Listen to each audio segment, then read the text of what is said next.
Hey everyone, welcome back to the Sober Now What podcast. And today we're going to talk about the concept of education over persuasion. And really, this is about sales and the question of, is sales good or bad, especially when it comes to service plumbing? And to answer that, I think the question itself is kind of worded improperly because sales in of itself is neither good nor bad. It's all in how you present it, how you use it, what's your intention behind it.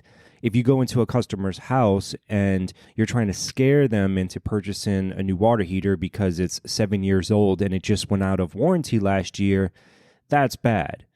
But if you go in there and their water heater has rust at the top on the nipples, it's out of warranty, it's never been maintained, it's an older unit, well, then there's nothing wrong with bringing that to the customer's attention, educating them on what they should have done, the maintenance they should have performed, educating them on the fact that it's out of warranty, and if something were to happen, there's no drain pan, and it could cause a lot of damage. So you see the difference there. One is taking a situation and magnifying it and using it to scare someone into purchasing a product, or you simply point out the facts, you educate them on the problem, and you present options for solutions, multiple options. That is a big difference. That is not salesy. That is not wrong. That is educating. And that's where this is kind of going at. It's the education over persuasion. We're not trying to persuade a customer, trick them, sales them into purchasing a bunch of stuff. We're just trying to educate them and present options and let them choose. Joe Crisera, he's the CEO of Service MVP. He says that you should be like a blackjack dealer. You just deal the cards, and whatever they choose, that's up to them. You are emotionally unattached and indifferent. The great thing is if you're providing 3 to 6 options, no matter which one they choose, it's good for you. You're providing a service, they're accepting the service, they're paying you, everyone's happy. Another great example was last week I went to a customer's house who was having problems with their toilet running. I get on site and I start to talk to the customer, start to get to know them, ask them questions, inspect the toilets, find out that they have 3 toilets. This is after talking to them. I'm there for one toilet. That's what the CSR wrote down for the call. I get there and actually once I start talking to her, I found out that she's had problems with all 3 toilets. All 3 toilets have been rebuilt within the past couple of years. All the internals are new. It's still giving them problems. And so I end up offering them to replace the flapper, replace the fill valve. I explained to her that no matter what, if you were to give me all the money in the world, I could not restore this toilet's flush capacity to what it was when it was first purchased, or even the cheapest toilet now is going to flush better than all 3 of these 1984 toilets. I mean, I was born in 1984, so that's 39 years old. That's a long time to have a toilet. And once they start to leak, once they start having a weak flush, there's nothing you can do. So I educated the customer on this fact that, the toilet's old.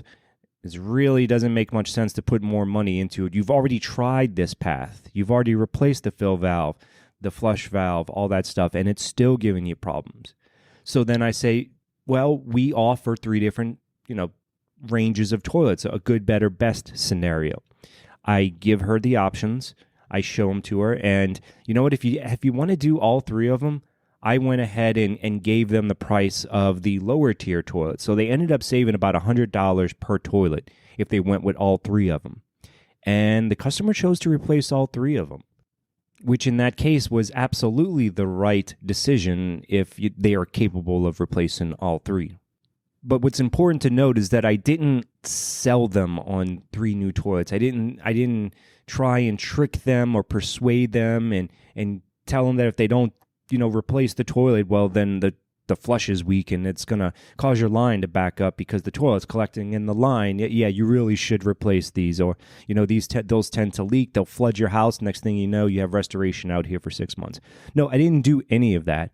I simply pointed out the facts, educated the customer, and provided options. And she chose the 3 toilets. I had no input. I just showed her the iPad and she chose that one. I've had similar situations where customers wanted to replace something like a kitchen sink faucet or a lavatory faucet.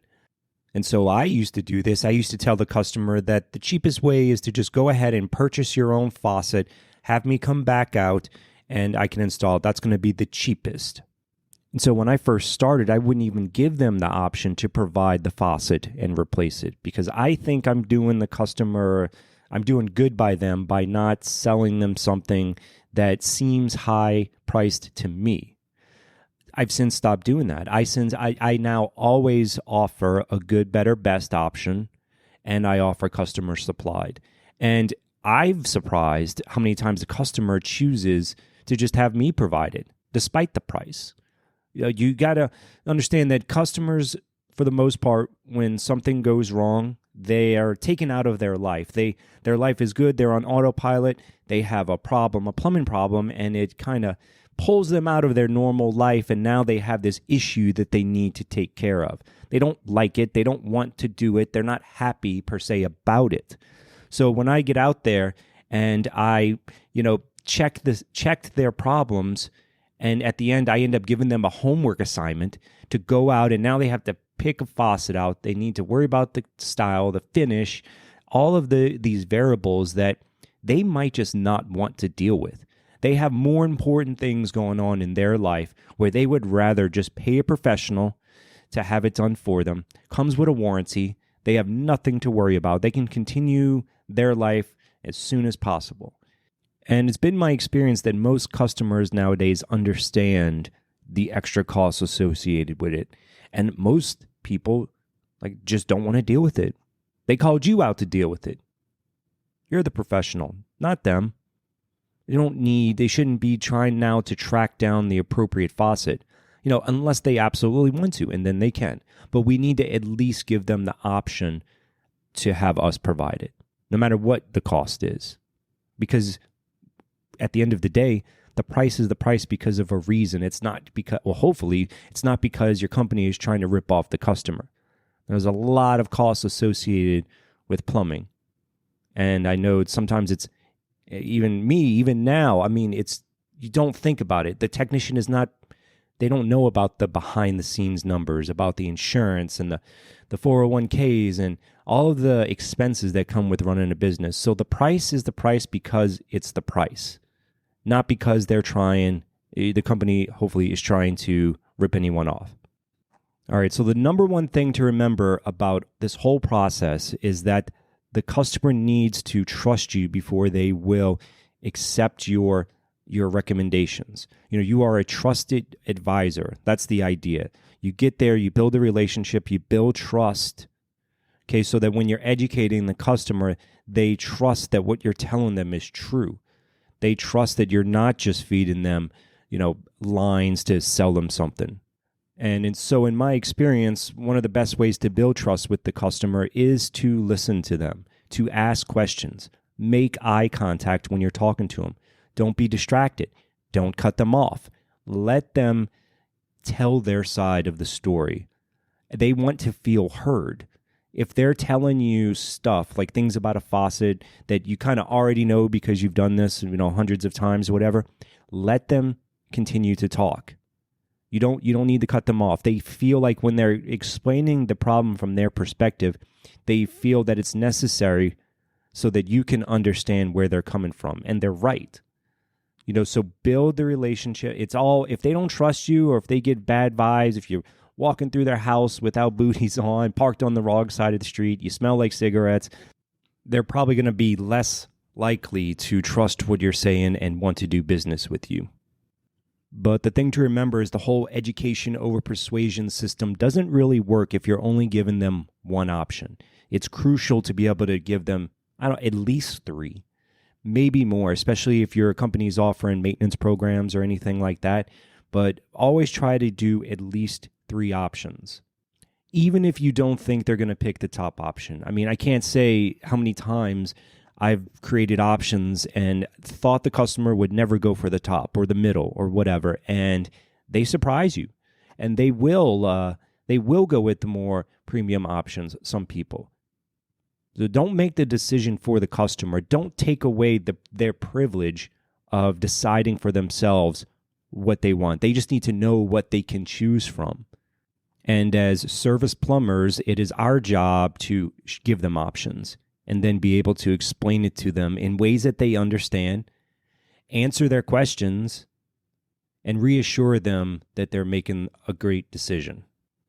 Sales, when done properly, is great for both people. It's great for the sales guy and it's great for the customer. It's a great experience. It's a great service. Sales is not evil. The intention behind the process is what is evil, if you had to define something.